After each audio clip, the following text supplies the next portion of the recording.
राजस्थान के बारां जिले के एक छोटा सा गांव पाटुंदा अपनी अनोखी रामलीला के लिए विश्व भर में जाना जाता है। दरअसल हाड़ौती भाषा की ढाई कड़ी शैली में मंचन होने वाली यह रामलीला भारत के कई राज्यों में अपने अनोखे मंचन के कारण पुरस्कार प्राप्त कर चुकी है। साथ ही इसे ऑस्ट्रेलिया की एक यूनिवर्सिटी में अध्याय के रूप में शामिल किया गया है।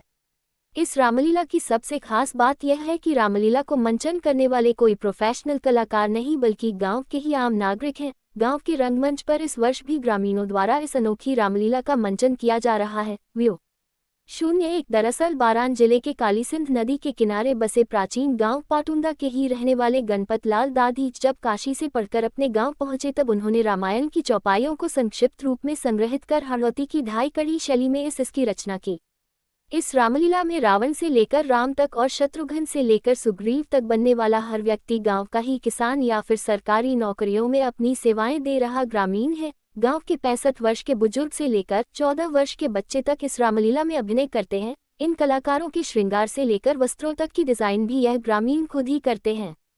बिना किसी अनुभवी और प्रोफेशनल कलाकारों की होने वाली रामलीला देश भर में अपना लोहा मनवा चुकी है। इस रामलीला पर ऑस्ट्रेलिया के क्वींसलैंड विश्वविद्यालय द्वारा शोध पत्र जारी किया गया है। साथ ही विश्वविद्यालय की हैंडबुक्स ऑफ फेस्टिवल पुस्तक में भी पाटुंदा रामलीला पर आधारित एक अध्याय शामिल है। भारत सरकार भी इस रामलीला को अंतर्राष्ट्रीय पहचान दिलाने के लिए अपने खर्च पर अयोध्या, दिल्ली, चित्रकूट, भोपाल जैसे राष्ट्रीय मंचों पर मंचन करवा चुकी है। ये रामलीला में गणेश वंदना, गुरु वंदना, लक्ष्मीनाथ भगवान की वंदना और अखाड़ा बंधन से प्रारंभ होती है। इस रामलीला में भारत माता की वंदना भी एक विशेष आकर्षण का केंद्र है, जिसे सन 1945 के करीब आज़ादी के चल रहे संघर्ष के समय लोगों को जनजागृत करने के लिए जोड़ा गया था। इसकी रचना भी रामलीला के कलाकार एवं अध्यापक रहे जगन्नाथ शर्मा ने की थी।